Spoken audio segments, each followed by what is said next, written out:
폐업을 하고 나니까 빚이 1억 좀 넘게 있었던 것 같아요. 너무 막막한 거예요. 어떻게든 간에 다시 창업을 해서 뭔가를 해야 되겠다. 그냥 그렇게 해서 다시 창업의 길로 들어섰던 것 같아요.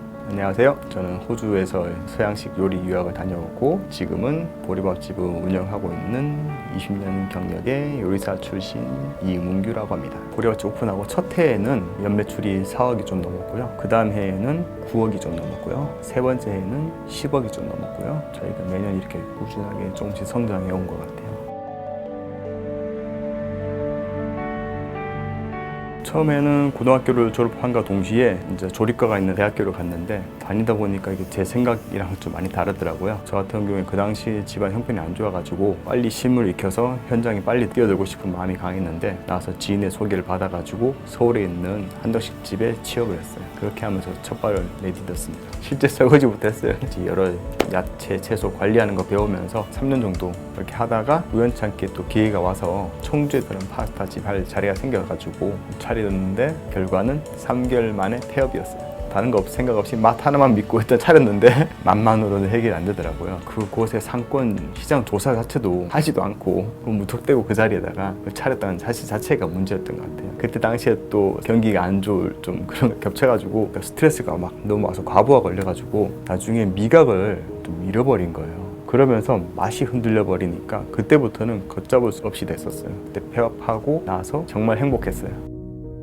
폐업하고 나니까 빚이 남더라고요. 빚을 갚아야 되니까 돈을 벌어야 되겠다 해서 취업해서 다시 일을 시작했어요. 그러다가 제가 항상 부족하다 느끼고 갈증적인 부분들이 좀 기술적인 부분들이었는 공부하러 호주를 갔죠. 호주에서 프랑스 요리 학교를 갔는데 엄청 좋았어요. 그러니까 원래는 한국에 돌아오고 싶은 생각이 없었어요.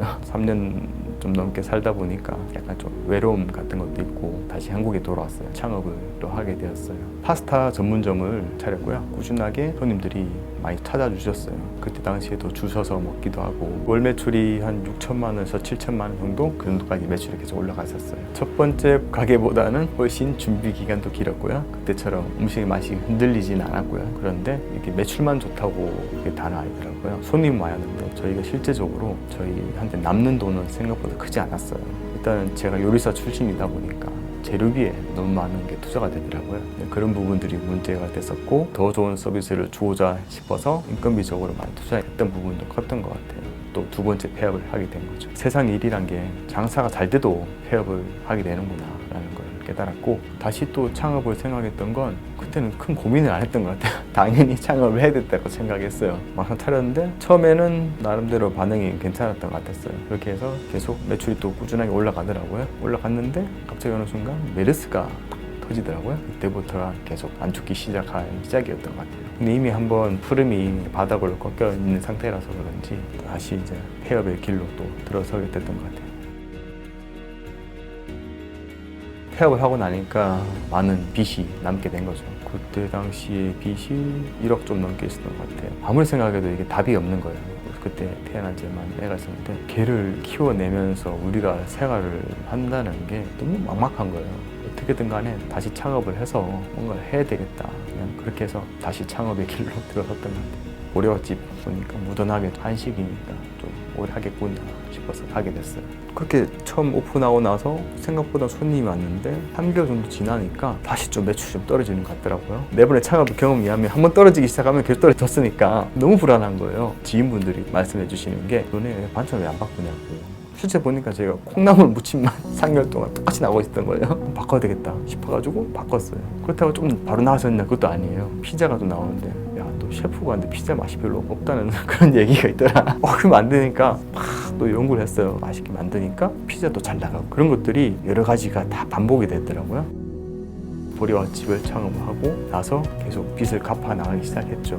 그러면서 처음 소상공인 대출 받았던 걸 이제 갚은 거죠. 제가 보기엔 그걸로 인해서 신용이 생긴 게 아닌가 싶었어요. 그래서 두 번째 갔을 때도 그런 것도 말씀해 주셨어요. 한번 이렇게 갚으셨네요. 그런 거를 되게 진행이 잘 됐었고요. 지금의 빚 다 갚고 제가 창업에 대해서 얘기하면 꼭 빠뜨리지 않는 게 시스템에 관련된 얘기인데 눈으로 존재하는 것들은 회계에 관련돼서 매일매일 들어온 매입 자료를 항상 체크하고 그날 있었던 매출 역시 체크하는데 그런 것들이 뭐 한 달 쌓이고 3개월, 6개월, 1년 그리고 지금 저희가 4년 넘었으니까 4년 동안 데이터가 쌓이면은 그런 것들을 통해서 매출 분석이 가능하거든요. 그런 분석을 통해서 저희가 앞으로 어떻게 할 때 전략적인 부분이 나오거든요. 그 밖에 다른 시스템은 인력에 관련된 부분인 것 같아요. 인력 구조를 어떻게 짜고, 저희가 식당 하다 보면 성수기가 있고 비수기가 있고 코로나 사태 같은 알 수 없는 위기가 있거든요. 그런 위기가 있는 이런 상황에서는 그런 고정화된 시스템보다는 효율적으로 움직일 수 있는 시스템이 필요한 것 같아요. 마찬가지로 식자재라든지 새로 신메뉴라든지 반찬 역시도 마찬가지인 것 같아요.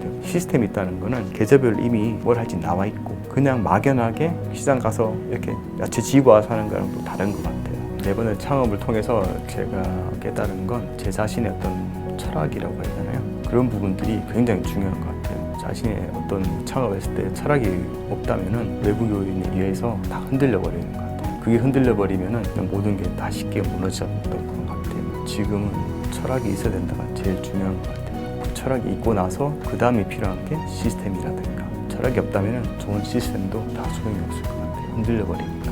앞으로 지금 저희 보리밥집은 성주에서 엄마가 제 행복한 식당 이거에 좀 더 집중을 할 계획이고요. 지역의 사회를 위해서 봉사라든지 기부라든지 원래는 좀 꾸준히 하고 있었는데 좀 더 범위를 넓혀서 할 그런 생각도 하고 있어요. 결국에는 이렇게 와주시는 분들로 인해서 저희가 이렇게까지 많이 발전했기 때문에 그거에 대한 보답 차원으로 계속 그쪽으로 많이 더 신경을 쓰고 있어요.